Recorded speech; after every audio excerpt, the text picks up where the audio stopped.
सब क्षमताओं के साथ अंतरिक्ष में खोज अभियान के लिए विकसित देशों की श्रेणी में आ गया। अक्टूबर 2008 में बीएसएलवी द्वारा प्रक्षेपित चंद्रयान-1 भारत का चंद्रमा पर पहला अंतरिक्ष अन्वेषण अभियान था। इस अभियान का मुख्य उद्देश्य चंद्रमा की हमारी तरफ एवं पीछे वाले भाग के त्रि-आयामी एटलस बनाना एवं चंद्रमा की सतह पर खनिज और रासायनिक पदार्थों की उपस्थिति का पता लगाना था। चंद्रमा पर पानी के कणों की खोज चंद्रयान-1 अभियान की सबसे बड़ी उपलब्धियों में से एक है। 5 नवंबर 2013 एक ऐसा ऐतिहासिक दिन था जब भारत के मार्स ऑर्बिटर मिशन ने, जिसे मॉम एवं मंगलयान भी कहा जाता है, मंगल ग्रह की ओर अपनी लंबी यात्रा आरंभ की। न्यूनतम ऊर्जा के उपयोग एवं कई रोमांचक अंतरण के बाद मंगलयान ने सूर्य के गुरुत्वाकर्षण प्रभाव में 667 मिलियन किलोमीटर के घुमावदार पथ पर यात्रा की और 9 महीने बाद मंगल की कक्षा में प्रवेश किया। 24 सितंबर 2014 को टीम इसरो ने मॉम को सफलतापूर्वक मंगल की कक्षा में स्थापित किया।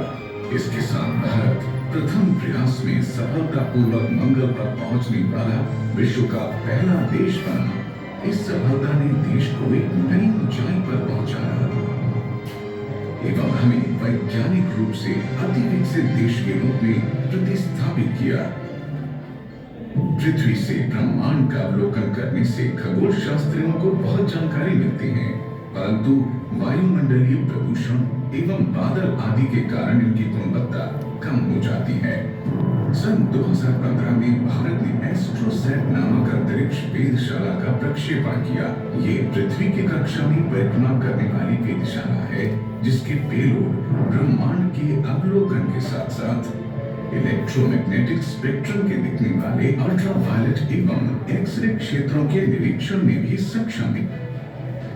शीघ्र ही भारतीय अंतरिक्ष यात्री हमारे स्वयं के human space flight mission Gaganyaan द्वारा अंतरिक्ष में प्रवेश करेंगे। इसमें क्रू मॉड्यूल होगा, जिसमें 3 भारतीय व्योमनॉट को 400 किलोमीटर की ऊंचाई पर अंतरिक्ष में भेजा जाएगा। SDSC शार से GSLV Mark 3 रॉकेट एक धरती की परिक्रमा करने वाले यान को अंतरिक्ष में स्थापित करेगा।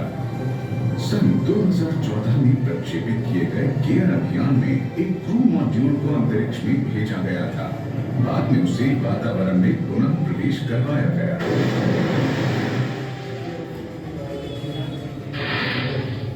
पृथ्वी एवं अंतरिक्ष के साथ साथ अन्य ग्रहों पर घटने वाली कई घटनाएं सूर्य की गतिविधियों से प्रभावित होती हैं, इसलिए इनको निकट से समझना एवं इसका अध्ययन करना आवश्यक है। भारत का आगामी अन्वेषण अभियान आदित्य L1 सूर्य के ऊपरी वातावरण की गतिविधियों का अध्ययन करेगा, जिससे हमारा विश्वसनीय BSLV रॉकेट शुरुआत में अंतरिक्ष यान को पृथ्वी की दीर्घ वृत्ताकार कक्षा में स्थापित करेगा। तत्पश्चात इसके मोटर को एक के बाद एक कई बार फायर करके अंतरिक्ष यान पृथ्वी की कक्षा को छोड़कर लैग्रेंजियन पॉइंट L1 की ओर अपनी यात्रा शुरू करेगा, जो पृथ्वी से लगभग 1.5 मिलियन किलोमीटर दूर है। ये वो स्थान है जहां सूर्य एवं पृथ्वी का संयुक्त गुरुत्वाकर्षण बल अंतरिक्ष यान को अपने चारों ओर कक्षा में चक्कर लगाने में सक्षम करता है। यहाँ से यान सूर्य का अवलोकन करेगा। अंतरिक्ष अन्वेषण के बारे में कई बार प्रश्न उठाए जाते हैं।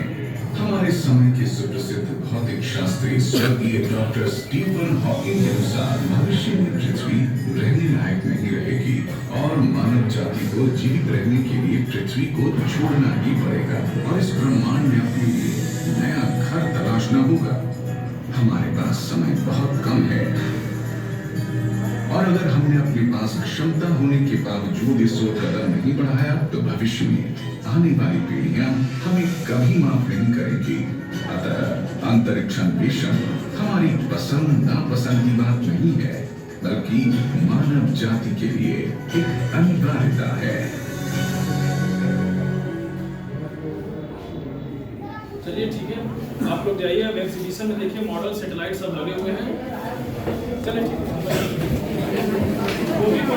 चलिए हम लोग देख चुके हैं।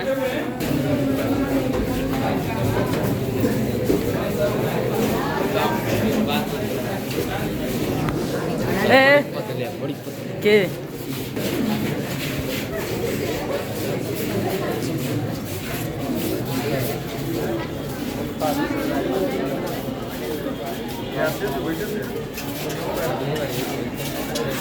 कुछ जी का है लंगवा से